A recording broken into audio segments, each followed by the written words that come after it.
بسم اللہ الرحمن الرحیم۔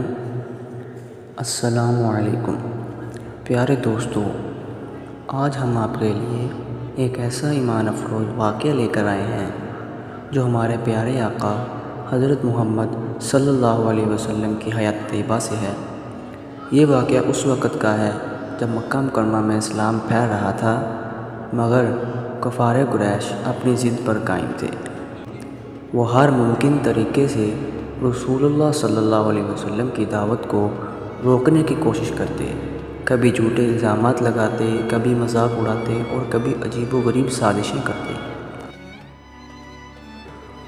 انہی دنوں میں قریش کے کچھ سرداروں نے فیصلہ کیا کہ محمد صلی اللہ علیہ وسلم کی دعوت کو ختم کرنے کے لیے ایک جادوگر کی مدد لی جائے۔ ان کا گمان تھا کہ جادو سے وہ آپ پر اثر ڈال سکیں گے اور لوگوں کو آپ سے متنفر کر سکیں گے۔ اس وقت عرب میں جادوگری ایک عام چیز تھی اور لوگ اسے طاقتور ہتھیار سمجھتے تھے۔ چنانچہ ایک مشہور جادوگر کو بلایا گیا جو مکہ کے باہر ایک قبیلے میں رہتا تھا۔ یہ شخص جادو میں بہت ماہر سمجھا جاتا تھا اور لوگ کہتے تھے کہ وہ نظر باندھ سکتا ہے، بیماری ڈال سکتا ہے یا کسی کی عقل پر پردہ ڈال سکتا ہے۔ کفار نے اس جادوگر کو بہت سا مال اور انعام دینے کا وعدہ کیا کہ وہ حضرت محمد ہمارے پیارے آقا صلی اللہ علیہ وسلم کے خلاف کوئی جادو کرے۔ جادوگر مکہ مکرمہ میں آیا اور خاموشی سے حالات کا جائزہ لینے لگا۔ وہ روزانہ لوگوں کی باتیں سنتا، آپ صلی اللہ علیہ وسلم کی مجلس کو دور سے دیکھتا اور سوچتا کہ کس طرح اپنا جادو چلائے۔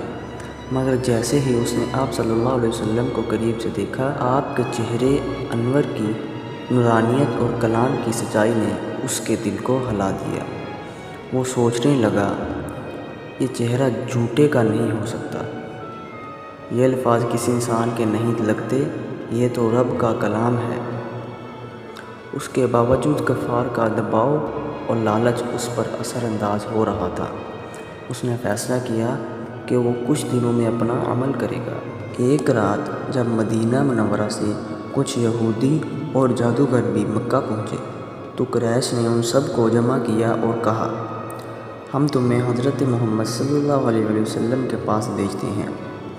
اگر تم سچے جادوگر ہو تو ان پر ایسا جادو کرو کہ یہ اپنی دعوت سے باز آ جائیں یا کم از کم لوگ ان سے دور ہو جائیں۔ یہودی جادوگر لبید بن عاصم بھی اس میں شامل تھا۔ وہ ایک ماہر ساحر تھا اور بڑے بڑے کام کر چکا تھا۔ اس نے خفیہ طور پر آپ صلی اللہ علیہ وسلم کے کچھ بال اور کنگھی حاصل کر لی اور ان پر عمل کر کے ایک کنویں کے اندر چھپا دیا۔ یہ جادو جسمانی تکلیف دینے کے لیے نہیں بلکہ لوگوں کی نظر میں آپ صلی اللہ علیہ وسلم کی دعوت کو دھندلا کرنے کے لیے کیا گیا تھا۔ کچھ دنوں بعد آپ صلی اللہ علیہ وسلم نے خواب میں دو فرشتے دیکھے۔ ایک نے دوسرے سے کہا، محمد صلی اللہ علیہ وسلم پر کس نے جادو کیا؟ دوسرے نے جواب دیا، لبید بن عاصم نے۔